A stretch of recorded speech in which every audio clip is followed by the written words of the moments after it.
ছোট, আজ শরীরটা বড্ড খারাপ লাগছে বোন। বাড়ির কাজগুলো আজ তুই একটু করে নে। ও মা, দিদি, এ তুমি কি কথা বললে? আমি করব বাড়ির কাজ? দেখো দিদি, কাজ করে আমি আমার সুন্দর হাত নষ্ট করতে পারবো না। তোমার কাজ তুমি করবে। আমার কাজ আর তোর কাজ কি রে? এই সংসার তো আমাদের দুজনেরই। তাছাড়া রোজ তো আমিই সংসারের সব কাজ করি। আজ না হয় তুই একটু কর। দেখো দিদি, তুমি যতই বলো না কেন, আমি কিচ্ছু করতে পারবো না। রতন গ্রামের চাষি।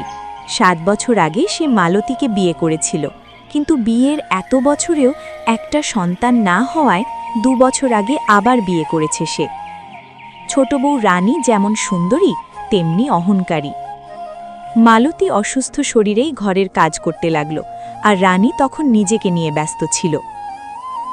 আমার মতো সুন্দরী এই গ্রামে আর কেউ নেই, তাই তো আমার স্বামী আমাকে এত ভালোবাসে। তাছাড়া দিদি তো কোনোদিন মাও হতে পারবে না। হি। দুপুরবেলা চাষি বাড়িতে এসে বলে, শোনো বড় বউ, ধান তো কাটা শেষ। এবার ধান সব শুকিয়ে গোলায় তোলার কাজ কিন্তু তোমার। বলছি ছোটকে একটু সাহায্য করতে বলো, তুমি বললে হয়তো শুনবে। তুমি কি পাগল হলে? রানী এসব কাজ করতে যাবে কেন? রানীর যত্নে থাকা উচিত।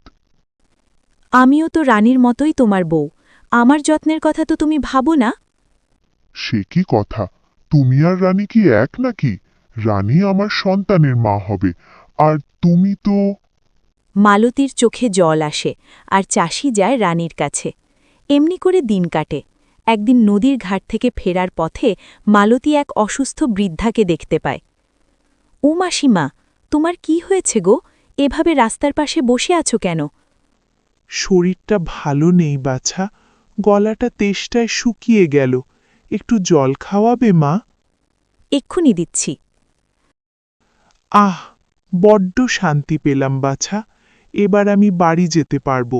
তোমার ভালো হবে বাছা, মনের আশা খুব শিগগিরই পূরণ হবে, আর সব কষ্টও দূর হবে।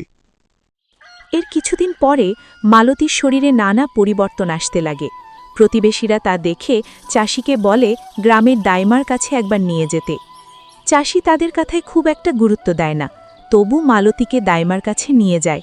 দাইমা অনেকক্ষণ মালতীকে পর্যবেক্ষণ করে বলেন, সুখবর আছে বাছা, তোমাদের মনের আশা পূরণ হতে যাচ্ছে, সন্তান আসছে।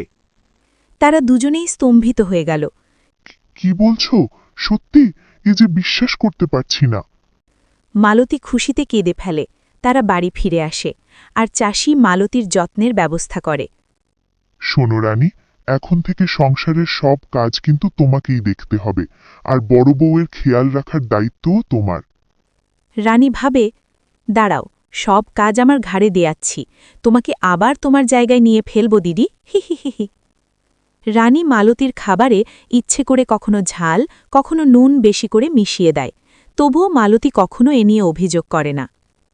রানীর এই ধরনের কাজ দিন দিন বাড়তে থাকে, কিন্তু ধীরে ধীরে তার মুখ নষ্ট হতে থাকে। তার সুন্দর মুখে কেমন কালো দাগ পড়ে যায়। রানী তার ভুল বুঝতে পারে। দিদি, দেখো আমার মুখের কি অবস্থা হয়েছে। তোমার ক্ষতি করতে চেয়েছিলাম, কিন্তু তার ফল যে আমিই ভোগ করছি। আমি বুঝতে পেরেছি, কারো ক্ষতি করার চেষ্টা করলে তা উল্টো নিজের উপরেই এসে পারে। আমায় তুমি ক্ষমা করে দাও দিদি। তোর উপর আমি কখনোই রাগ করিনি ছোট। তাছাড়া তুই তো তোর ভুল বুঝতে পেরেছিস, আর কয়দিন পর তুইও তো ছোট মা হবি। হ্যাঁ দিদি, আমার খুব আনন্দ হচ্ছে। এখন থেকে তোমার খেয়াল আমি খুব ভালো করে রাখব।